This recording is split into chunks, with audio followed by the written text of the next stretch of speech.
Assalamualaikum warahmatullahi wabarakatuh. Alhamdulillah rabbil alamin.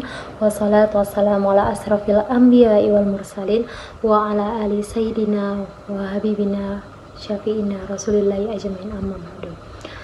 Perkenalkan, nama saya Nurul Syafitri. Saya dari jurusan Pendidikan Islam Anak Usia Dini, Fakultas Tarbiyah dan Keguruan. Di sini saya ingin menjelaskan kepada teman-teman tentang mata kuliah statistik, yang mana gunanya untuk memenuhi syarat ujian UTS pada mata kuliah statistik kami yang dipandu oleh dosen kami, Bapak Muhammad Habibi. Yang mana nantinya di sini saya teman-teman ingin menjelaskan tentang ada 4 uji, yaitu uji normalitas, uji homogenitas, uji linearitas, dan uji T. Dan nantinya teman-teman saya akan mengajak teman-teman untuk dan saya akan jelaskan. Baik teman-teman, di sini saya akan menjelaskan apa itu uji normalitas. Jadi uji normalitas itu teman-teman adalah metode statistik untuk melihat apakah data yang kita miliki mengikuti distribusi normal apakah tidak. Nah, distribusi normal itu penting karena banyak uji statistik seperti uji T, uji ANOVA, dan uji regresi, yang mana dalam distribusi normalitas nantinya itu ada uji T, uji ANOVA, dan uji regresinya teman-teman. Nah, kalau dipertanyakan dari mana uji normalitas itu muncul, dari teori probabilitas, yang mana pada teori ini distribusi normal sering muncul dalam fenomena nyata. Fenomena nyatanya itu seperti apa sih gitu kan. Jadi fenomena nyatanya itu seperti berat badan, tinggi badan, nilai ujian, nilai kelas, nilai semester, nilai akhir semester, terus tuh ukuran kaki gitu teman-teman, ukuran sendal, ukuran sepatu gitu. Nah, jadi sebelum kita mencari fenomena nyata ini, penting juga kita untuk mengecek apakah data ini bisa dianggap normal, apakah tidak, atau bisa dianalisis statistik atau tidak gitu teman-teman. Penting ya kita untuk mengecek dulu nih apakah fenomenanya tuh nyata atau tidak gitu. Jadi uji normalitas itu dikembangkan dari dua prinsip perbandingan distribusi, yang mana data sampel dengan distribusi normal teoritas, yang mana jika HO diterima data bisa dianggap normal, jika HO ditolak maka data tidak bisa dikatakan normal. Juga tapi bisa sih dipakai transformasi atau uji non parametrik, itu yang HO jika ditolak gitu. Nah, kita masuk teman-teman berikutnya. Jadi uji normalitas itu bisa dikatakan normal ketika melihat signifikan pada hasil uji normalitas di SPSS. Nah, nanti saya akan mengajak teman-teman untuk menguji normalitas di SPSS.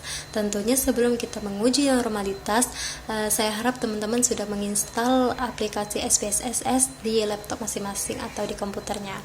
Nah, ketentuannya itu jika signifikan lebih di atas 0,5 maka data distribusinya normal, dan jika kurang dari 0,5 maka data distribusinya tidak normal. Jadi singkatnya data dikatakan normal jika lebih dari 0,5. Jadi gitu teman-teman. Nah, nantinya kalau misalnya signifikannya di atas 0,5 maka uji normalitas kita itu dikatakan normal dan bisa diuji ke tahap berikutnya gitu teman-teman.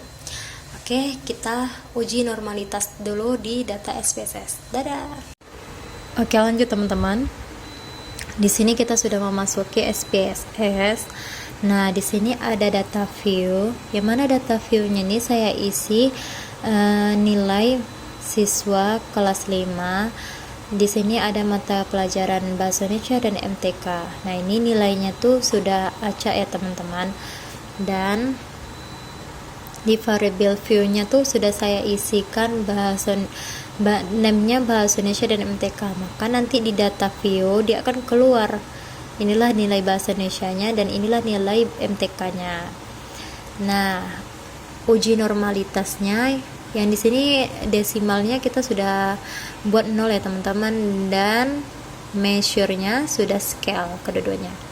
Oke, aman. Kita lanjut teman-teman ke analisis. Ini kita akan uji normalitas ya teman-teman. Nah, yang pertama ke analisis, lanjut ke non-parametric test tuh teman-teman. Terus lanjut ke legacy dialog. Nah, tuh kan teman-teman nampak kan? Terus lanjut ke S1 sample case. Nah, untuk tes variabelnya tuh kalau misalnya teman-teman masih di sini, ini bisa dipindahkan ya seperti ini. Kalau misalnya masih gini ya, misalnya seperti ini. Awalnya teman-teman pasti nanti mau ketemuin seperti ini kan. Nah, kita tinggal masukin aja teman-teman.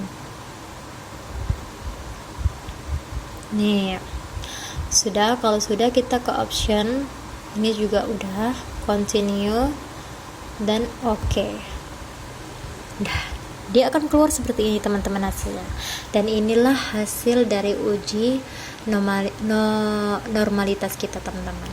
Dan signifikannya tuh berada di angka 200, berarti lebih besar dari 0,5. Berarti signifikan ya teman-teman. Oke, data kita approve ya teman-teman.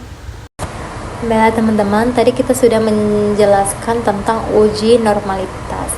Nah, sekarang kita akan menjelaskan tentang uji homogenitas. Apa sih itu teman? Apa sih itu uji homogenitas? Jadi, contoh sederhananya nih ya saya jelaskan, yaitu misalnya kamu mau membandingkan nilai anak-anak dari 3 kelas PAUD gitu kan.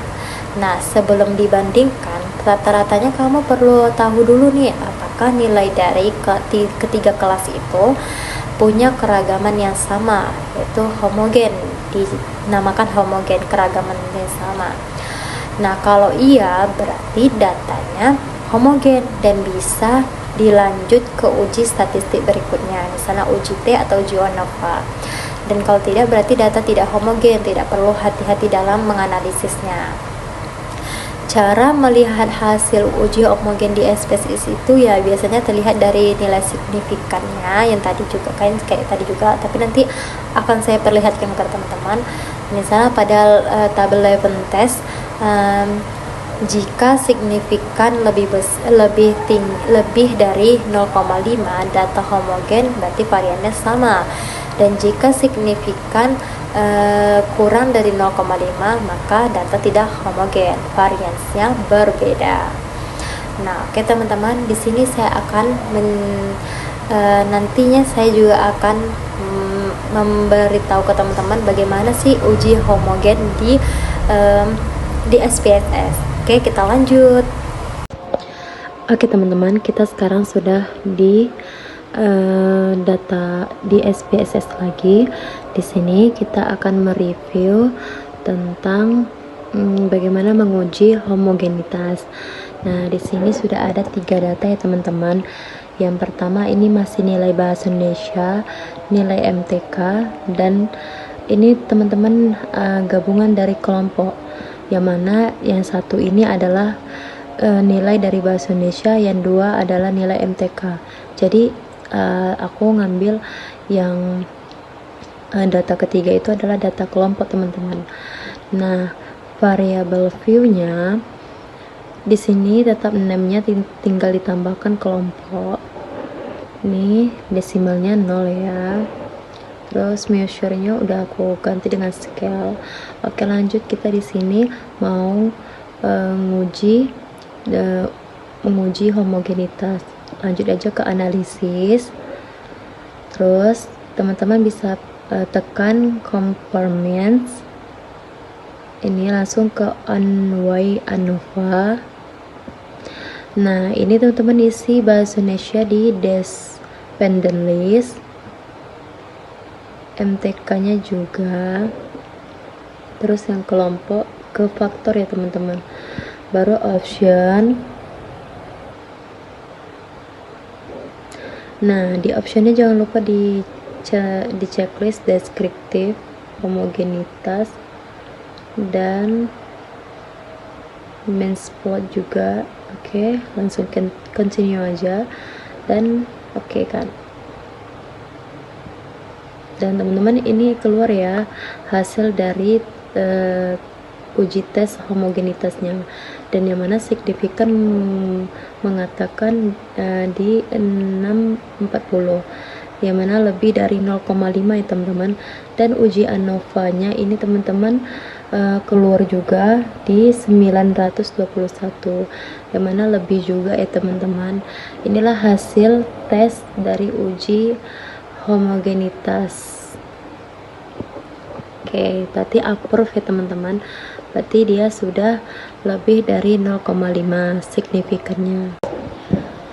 Oke teman-teman, di sini saya ingin menjelaskan lagi tentang dua linearitas. Yang pertama linearitas sederhana atau standar atau biasa. Terus yang kedua linear ganda. Yang pertama saya ingin menjelaskan tentang linear standar atau biasa, yang mana linearitas itu digunakan untuk melihat apakah hubungan antara dua variabel itu berbentuk garis lurus atau tidak gitu. Artinya apakah ketika satu variabel naik, variabel lainnya juga naik atau turun secara searah atau teratur. Nah, contoh sederhananya tuh misalnya kamu mau meneliti hubungan antara motivasi belajar dan hasil belajar. Nah, kamu ingin tahu apakah jika motivasi meningkat, hasil belajar juga meningkat dengan pola yang teratur di linearnya. Nah, kalau hasil ujinya linearitas menunjukkan bahwa hubungan itu baik, hubungan itu linear, berarti datanya bisa dianalisis dengan regresi linear. Oke, sekarang kita akan uji linearitasnya di SPSS. Nah, sekarang kita akan menguji linearitas sederhana atau linearitas standar. Bella, di sini di linear standar kita cuma memerlukan dua data teman-teman. Nah, ini sudah sama juga sama data yang sebelumnya. Nih, cuma memerlukan nilai kalau saya memerlukan nilai bahasa Indonesia yang tadi dan MTK juga yang tadi. Sekarang lanjut ke analisis. Terus kita lanjut ke linear regression. Jangan lupa ya teman-teman, analisis regression. Terus lanjut ke linear. Nah, yang bahasa Indonesia di independent, MTK di independent list. Tuh, terus enter, save, baru understand list. Nih, bisa teman-teman lihat checklist yang bagian understand listnya ya teman-teman. Continue. Oke. Nah, ini hasil dari uji regression ya teman-teman, yang mana signifikannya juga masih di atas 0,5 teman-teman. Nih, inilah hasil dari linear standar teman-teman. Nah, tadi kita sudah menguji linearitas sederhana atau standar. Sekarang kita akan menguji linearitas ganda. Sebelum itu saya jelaskan apa itu linearitas ganda, yaitu linearitas ganda itu digunakan ketika kamu punya lebih dari satu variabel bebas, X itu bebas, yang ingin dilihat pengaruhnya itu terhadap satu variabel lainnya, satu variabel yang terikat gitu. Misalnya S1, S2 nya itu S1 aku tuh tadi kan nilai bahasa Indonesia, S2 nya itu nilai MTK, dan yang Y nya tuh apa gitu, mau hasil belajarnya atau gabungan antara nilai tersebut. Tuh teman-teman, jadi kamu ingin tahu apakah motivasi dan disiplin belajar secara bersama-sama berpengaruh secara linear terhadap hasil belajar tersebut. Nah, tujuannya untuk melihat apakah hubungan antara dua variabel atau lebih variabel bebas dengan variabel terikat bersifat linear. Jika hasilnya linear, berarti kamu bisa lanjut menggunakan analisis regresi linear ganda. Kita masuk ke uji SPSS ya teman-teman. Oke teman-teman, dari uji linearitas ganda kita memerlukan juga tiga data juga ya teman-teman, yang mana di sini S1-nya, S2-nya, dan ini Y-nya teman-teman. Terus kita lanjut ke variabel view-nya. Oke, ini sama juga teman-teman. Kita lanjut ke analisis. Masih sama teman-teman yang tadi, regression juga, linear. Nah, kalau ini kelompoknya masuk di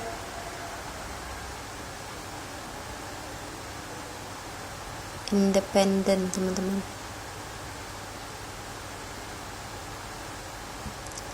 Kita save juga, continue, dan kita oke kan. Oke, maka tetap sama teman-teman, dia akan mengeluarkan hasil regressionnya nih, ANOVA-nya di signifikan segini, dan di koefisiennya keluar dengan signifikan segini. Beginilah teman-teman hasil dari uji linearitas ganda. Oke, lanjut teman-teman. Di sini saya akan menjelaskan apa itu uji T. Ini adalah uji terakhir teman-teman, yaitu uji T adalah uji statistik yang digunakan untuk mengetahui apakah ada perbedaan atau pengaruh yang signifikan antara dua hal. Sederhananya, uji T membantu kita menjawab pertanyaan apakah perbedaan yang terlihat itu benar-benar karena pengaruh suatu hal atau hanya kebetulan saja. Jenis-jenis uji T contohnya uji T one sample, yang mana untuk membandingkan rata-rata satu kelompok dengan nilai tertentu. Contohnya misalnya signifikannya rata-rata dinilai MTK atau bahasa Indonesia yang paling tinggi gitu. Terus yang kedua adalah uji T dua sampel, independent sample test namanya teman-teman, untuk membandingkan dua kelompok. Contohnya nilai bahasa Indonesia dan nilai MTK. Maka nanti itu ada perbedaan di antara nilai tersebut. Oke, kita lanjut. Di sini teman-teman sudah ada 3 data juga, dan kita lanjut ke analisis untuk uji.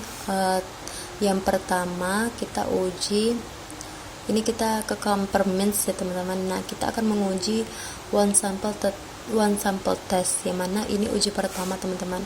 Kita langsung klik aja. Ini tes variabelnya tadi udah aku isi juga teman-teman. Option, continue, dan oke. Nah, yang mana di sini nih keluar ya teman-teman one sample testnya tuh. Berarti yang paling tinggi di sini teman-teman dinilai MTK teman-teman, yang mana di rata-rata 181 lebih tinggi daripada nilai bahasa Indonesia. Berarti terdapat perbedaan ya teman-teman antara dua nilai tersebut. Yang paling tinggi adalah nilai MTK, berarti banyak minatnya siswa itu pada MTK teman-teman, pada pelajaran MTK. Oke, kita lanjut ke analisis kedua, yaitu Camperments juga teman-teman. Terus ke independent sample test. Nah, kita akan melihat uji kedua di independent sample test teman-teman. Nah, pada tes variabelnya itu terisi MTK dan bahasa Indonesia,